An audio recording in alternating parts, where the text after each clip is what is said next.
کہ آپ آگے بڑھ کر کوئی قدم لیتے ہیں اور پھر اپنی مرضی کے مطابق اس کا ایکشن لیتے ہیں. اس کا اپوزٹ ہوتا ہے ری ایکٹیو. ری ایکٹیو کا مطلب ہوتا ہے کہ جیسے حالات ہیں آپ ویسے بن گئے. موسم اچھا ہے تو آپ خوش ہیں, کسی نے چھیڑ دیا تو غصے میں آ گئے ہیں. تو یہ ہوتا ہے ری ایکٹیو. اور پرو ایکٹیو کا مطلب یہ ہے کہ آپ نے ایک ارادہ کیا ہے, آپ نے سوچا ہے, اپنے پلان بنایا ہے, تو آپ نے اس پہ عمل کیا ہے, اور آپ نے بیرونی جو موسم ہے اس کا اثر کم سے کم اپنے اندر کر دیا ہے, اور انسان بلا وجہ اوپر نیچے اس کا موڈ نہیں ہو رہا, کیونکہ وہ اپنے ایک ارادے کے اندر ایکشن لے رہا ہے. تو اسے ہم کہتے ہیں پرو ایکٹیو. تو اس میں ہمارے پاس ایک مثال تو سیدھی سیدھی ہے کہ ہم نے ارادہ کیا کہ ہم کھائیں گے نہیں, جسم کہتا ہے کھاؤ کچھ نہ کچھ, یہ لو وہ لو, لیکن ہم نے اس کو اپنی خواہش کو ارادے کے تابع کر دیا. ٹھیک ہے, اور ہمارے اندر یہ ایک پاور بھی پیدا ہو گئی کہ ہم لوگوں کی فضول باتوں کو اگنور کر دیتے ہیں, اپنی عبادات میں مصروف رہتے ہیں. تو نتیجہ یہ نکلتا ہے کہ انسان جو ہے وہ پہلے سے کہیں زیادہ پروڈکٹیو ہو جاتا ہے, یعنی کہ وہ کامیابی سے اپنی منازل کو طے کر لیتا ہے. تو یہ ایک میں آج کل کی زبان میں آپ کو بات سمجھا رہا تھا کہ آپ کس طرح پرو ایکٹیو ہو جاتے ہیں. تو یہ ایک بہت بڑا یعنی کہ ایک اللہ تعالیٰ کا کرم ہے جو کہ انسان کو یہ ملتا ہے. اب دوسرا جو میں اس کا پارٹ ہے وہ ہے جذباتی ذہانت. یہ لفظ بھی آپ نے کم سنا ہوگا, یہ سائیکالوجی میں ایموشنل انٹیلیجنس کے نام سے اسے کہتے ہیں, کہ اس پہ بڑے پیپر آئے ہیں اسلامک اسکالرس کی طرف سے, اور جو سائیکالوجی بھی جانتے ہیں. تو انہوں نے پہلے تو میں کچھ تھوڑا سا تعارف آپ کو یعنی کہ ایموشنل انٹیلیجنس یعنی کہ جذباتی ذہانت کا کر دوں, کہ آپ اپنے جذبات کو مانیٹر کرتے ہیں, یعنی کہ ان کو نظر پہ رکھتے ہیں, اس کا اظہار اور اس کا اطلاق, ان چیزوں کا ساری کی اسٹڈی جو ہے یہ ایموشنل انٹیلیجنس کہلاتی ہے.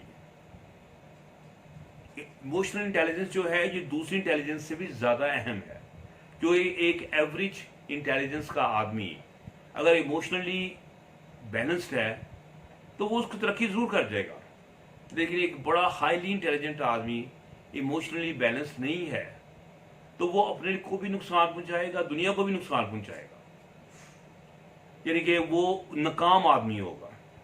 سو اس لیے میں آپ سے بات کر رہا تھا کہ ایموشنل انٹیلیجنس جو ہے یہ کس حد تک اہم ہے, اور اس کا ایک یہ بھی فائدہ ہے کہ یہ آپ سیکھ کر اس میں ترقی بھی کر سکتے ہیں, اس کو آپ زیادہ میچور بھی کر سکتے ہیں, اور اس کو میچور کرنے میں بہت زیادہ ہاتھ جو ہے وہ اس میں آپ کی عبادات کا ہے. اور عبادات میں نماز کے بعد پھر روزہ, یعنی کہ اس میں آپ کو پتہ چلتا ہے کہ یہ کس طریقے سے میں آپ کو بتاؤں گا کہ یہ ایموشنل انٹیلیجنس جو ہے وہ بڑھ جاتی ہے. انہوں نے تجربے یہ کیے کہ لوگوں کے ایموشنل انٹیلیجنس کے تمام پہلے کے پیرامیٹرز لے لیے روزوں سے پہلے کے, پھر ان لوگوں نے روزے رکھے, روزے ختم ہو گئے, پھر ان کو دوبارہ ان کے میئرمنٹس کیے, اور ان میئرمنٹس کے جو نتائج ہیں یہ میں آپ کے سامنے بیان کروں گا کہ ان لوگوں میں کیا کیا چیزیں پیدا ہو گئی. سب سے پہلے ان لوگوں میں حالات کا دباؤ, اس کا مقابلہ کرنے کا ایک زیادہ, یعنی کہ ان کے اوپر ٹینشن آ گئی ہے, جلدی آ گئی ہے, نا امیدی سے بھی آ گئی ہے, لیکن ان لوگوں میں حالات کو نپٹنے کے لیے, مقابلہ کرنے کے لیے وہ زیادہ بخوبی طور پر لیس تھے. اس کی وجہ یہ وہ پرو ایکٹیو ہیں, وہ اپنا موسم اپنے اندر رکھتے ہیں, ری ایکٹیو وہ نہیں ہوتے. ٹھیک ہے, پھر سیلف کنٹرول ان کو اوپر آ گیا. یعنی کہ سیلف کنٹرول کیا مطلب کہ انسان ایک امپلس آتی ہے. انسان امپلس کا ترجمہ کیا ہے اردو میں؟ استراری. یا استراری کبھی جو لفظ جو ہے نا یہ بھی مطلب نہیں سمجھ آتا. پنجابی میں ایک لفظ ہے جسے کہتے ہیں چل. اس کو چل ہو گئی ہے اور یہ کام اس نے کر دیا. اسے کہتے ہیں امپلس. تو کہ مطلب ایک دم سے چل ہوئی اور اس نے جوا کھیل لیا, اس کو چل ہوا اس نے کھانا شروع کر دیا. تو یہ امپلس کا جو کنٹرول ہے اور جو سیلف کنٹرول ہے اور پھر قوت ارادی میں جو اضافہ ہے, یہ لوگوں میں انہوں نے دیکھا کہ پایا گیا. پھر لوگوں کو اپنی پہچان, میں کون ہوں, میرا زندگی کا مقصد کیا ہے, میں یہاں کیوں آیا ہوں, میں نے کیا پانا ہے, یہ سیلف اویئرنیس یہ پیدا ہو گئی. سوشل اویئرنیس, سماج کیا ہے, کیوں ہے, اس میں کیسے رہنا ہے, اللہ تعالیٰ اس میں متعلق کیا کہتا ہے, وہ چیزیں لوگوں کے اندر وہ پیدا ہو گئیں. ٹھیک ہے.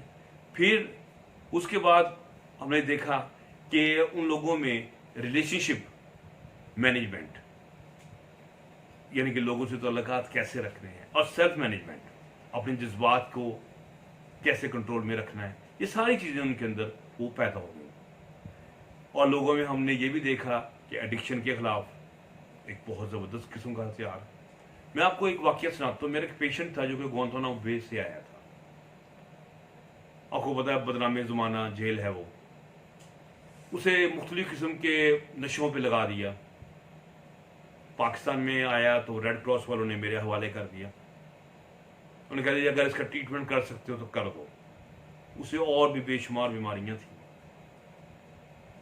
کیس تو میں نے پکڑ لیا, لیکن میں ٹو بی آنیسٹ بہت ہوپ فل نہیں تھا کہ یہ بہت ہی 9 سال کا عرصہ, اس میں ایڈکشن, پاگل پن, بہت ساری بیماریاں. میں نے کہا میں کیسے ٹریٹ کروں گا. پر اب اس بندے میں ایک خوبی تھی کہ وہ مذہبی اسکالر تھا. تو کہتا جی میں نے زندگی میں وعدہ کیا تھا میں اگر میں گوانتانامو بے سے زندہ گیا تو میں زندگی بھر داؤدی روزے رکھوں گا. اب کہ داؤدی روزے کیا ہوتے ہیں؟ یہ لوگ کچھ ہوتے ہیں کہ حضرت داؤد نے شاید ایسے کیا تھا صاحب نے کہ ایک دن چھوڑ کے ایک دن روزہ رکھنا. اس نے اپنی اس روٹین کو بھی جاری و ساری کر دیا. تو بلیو می, یعنی کہ اس بندے کی آہستہ آہستہ میڈیسن ساتھ لیتا رہا. ایڈکشن پہ بھی اس پہ قابو آ گیا, ذہن بھی اس میں قابو میں آ گیا, جسمانی مسائل بھی اس کے ٹھیک ہو گئے. جب وہ ٹھیک ہوا تو پوری دنیا میں ایک تہلکہ مچ گیا. پوری دنیا کا میڈیا میرے پاس آیا, B B C, A B C والے, کیا کورینز, کیا, یعنی کہ کوئی ملک نہیں تھا جس کا میرے پاس نمائندہ نہیں آیا. اور انہوں نے مجھ سے انٹرویو لیا کہ یہ شخص کیسے ٹھیک ہو گیا. اور ٹو بی آنیسٹ میں نے بتایا مجھے بھی بہت زیادہ امید نہیں تھی, لیکن وہ اللہ تعالیٰ نے ایک کامیابی دینی تھی.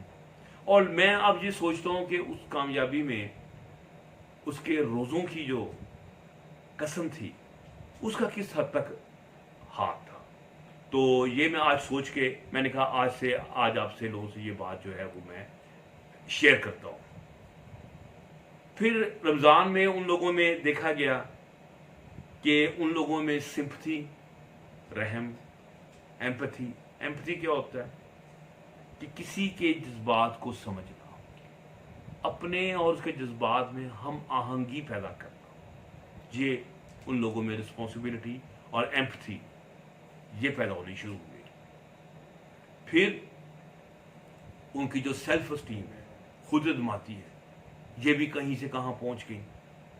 تو پھر انہوں نے یہ بھی میجرمنٹس یہ کہ روزے کے 1 مہینے بعد ان کی کیا پوزیشن تھی. تو بہت سارے لوگوں میں وہ چیزیں مینٹین تھیں, پھر آہستہ آہستہ وہ ڈراپ ہو گئی. تو بتانا یہ تھا کہ کس طرح جو آپ کی ایموشنل انٹیلیجنس ہے یہ رمضان میں کس حد تک بہتر ہو جاتی ہے اور آپ کو کتنے فوائد ہوتے ہیں. واقعی اللہ تعالیٰ نے جو عبادات ہے وہ انسان کی بہتری کے لیے رکھی. تو ہمیں اس رمضان میں پوری خشوع اور شعور کے ساتھ روزے رکھنے چاہیے, عبادات کرنی چاہیے, اللہ کو یاد کرنا چاہیے. تو ہم اس کی تمام برکات سے بہرہ مند ہو سکتے ہیں۔ آپ ڈاکٹر برکی کو اجازت دیجیے، اللہ حافظ۔